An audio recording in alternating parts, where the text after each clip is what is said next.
Oh, hey, I'm live. What's up, y'all? Len here with, I almost said my other channel. Len here, the Potter Stacker. And I am here today with a lunchtime live. For the first time, I'm live at my lunch hour. And if you were here for my last lunch, or for my last live stream, you know that I talked about possibly doing like a coin of the day or some such thing. So I am doing that today, and I'm also going to talk about there's no boogers on my slabs. We're going to talk about that. So hope you'll stick around. Hope you'll hit that like button. I'm going to attempt to monitor chat today, and we'll see how that goes. Yeah, we'll go from there. Let me just turn down my volume. Sorry, guys. Okay, live chat. There it is. There it is. All right, so coin of the day today is a beautiful 1976S silver quarter. And the 1976S, this is, of course, the Bicentennial with the iconic drummer boy. I don't know about you, but I always keep drummer boys whenever I find them. Coin roll hunting, whenever they come out of a vending machine. It is really an iconic design. And interesting little bit of history about the coin is that there was a contest that started, I believe, in 1973. They knew they wanted to do a bicentennial coin, so they started to, I believe they enlisted 5,000 engravers to come up with a design. No. 1,200 engravers, of which the winner would get $5,000. So I don't remember the name of the winner, but the winner's design is on the back of the coin.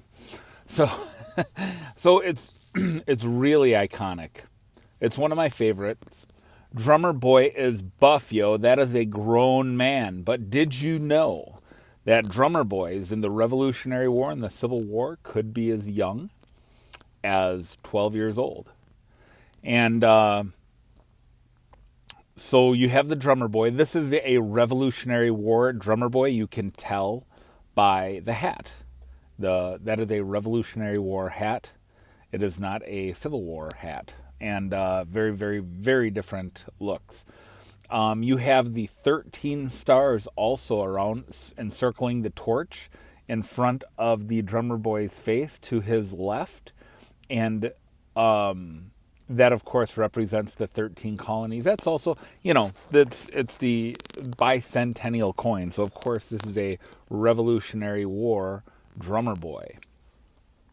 So, some interesting things you should know about the drummer boy, because what is so special about a drummer boy?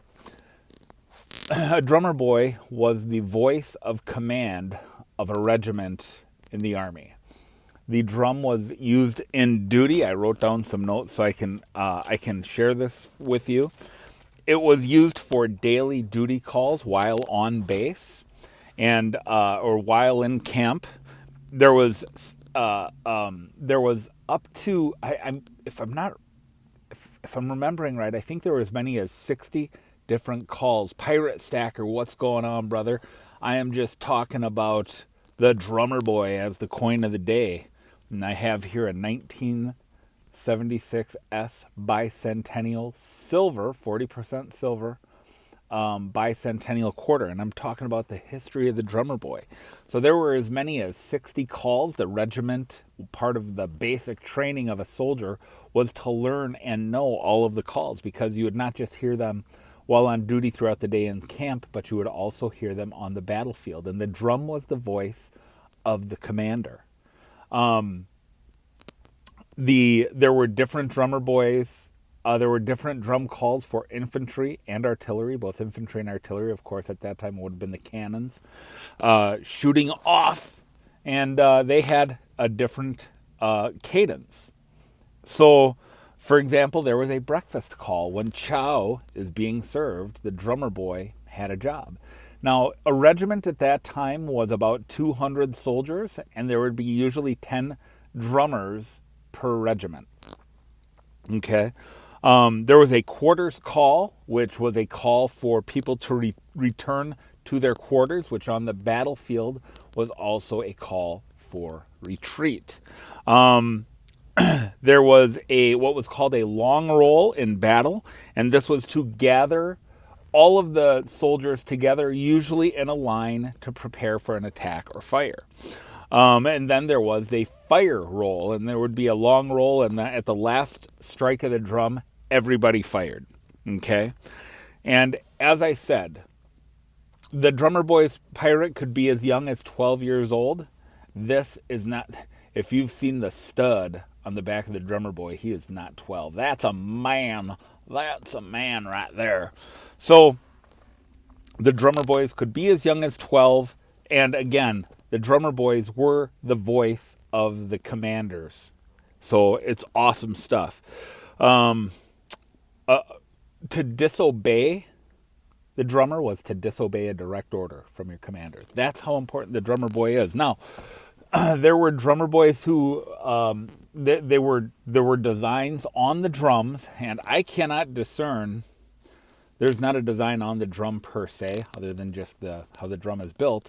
But the infantry and the artillery both had different designs on the drum, and then they would design drums as awards for drummer boys who were especially brave in combat.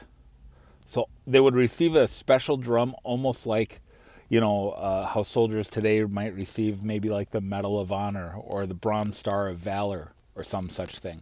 So the drummer boy was revered. He was not an afterthought on the battlefield. So very, very cool coin. Like I said, I keep them every time I find them. I love them. I adore them. And I'm really happy to have found, I have two of these, both in PCGS holders graded as an MS-66. They would be armed also. They would carry the drum, and they would be armed in battle as well. So they had to carry out the orders that they were giving for the command. So great questions. I'm by no means an expert. I love this coin, and I decided that if I'm going to have a coin of the day, I want to know the history of the coin. That's why we're numismatists, right? We collect these coins not just because they're beautiful, but what is the history behind this coin? It's like the blue nose, the Canadian dime that that Fish sent out. Excellent history behind that coin. So anyhow, the rest of this title is going to finish my lunchtime live here, and the title of this is that I have the coin of the day, and there's no boogers on my slabs. So by the booger, I mean the green bean CAC. I don't buy CAC coins, and if I did buy CAC coins, I would never pay anything more than what the book value is for them. I don't believe that the green bean or the gold bean or it's a booger to me. A booger is an unsightly thing that you would wash off of if you had. So I'm not a fan of the booger. However, I recognize that there is market acceptance of the booger. But here's the thing. What is the booger's purpose? And I've had a really good conversation with Fish on this on the comments of my last live stream. And basically the discussion is, well, what business is it of CACs as to whether this coin is in the top 20%? Yeah, they are. They are very proud of their boogers. Wouldn't PCGS be the best people to state whether this coin is in the top 20% of the population of MS-66 coins? After all, they graded all of them. Wouldn't they know what the top pops are? In fact, don't they mark them as such? not mark them, but I mean it's noted on the website, right? Like for registry sets and etc. So to me, the CAC seems like a really unnecessary redundancy in coin grading that I have never been a big fan of. I would have them. If I had a coin that I liked and it had the booger on it, I'd buy it. I wouldn't scrape the booger off because I know people might love the booger and there might be some collectability to it one day. But I personally, I think that either a coin grading company is reliable or it isn't. So either PCGS can be trusted or they can't. So when you accept the booger, I think that you are tacitly maybe saying that, yeah, the PCGS got this one wrong. They undergraded it. I mean, imagine there was a black booger, right? A black booger that says, hey, this MS66 is actually overgraded. Yours is too high. How many people would send off for boogers if that was the case, right?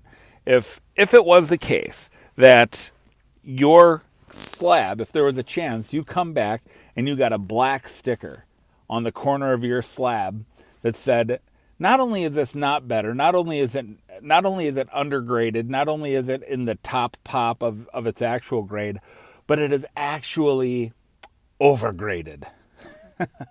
I mean, you would never do it if there was a chance of that. I mean, the worst case scenario is that they say, yeah, it doesn't deserve our booger. You get no booger. There are no boogers for you. That's kind of that's the way I feel about it. So anyhow, I got to get back to work. I really appreciate everybody sticking around, hanging out. I know this is shorter. I usually do this during my drive, and I do like 30 minutes, 20 minutes or whatever. But I got to get back to work. I was just having a little bit of lunch. Thought I would do my first coin of the day video and share a little bit of history with you on the Drummer Boy. If you do me a favor and like the video, subscribe, and that would be cool. I'd really appreciate that. And Pirate, it's good to see you, brother.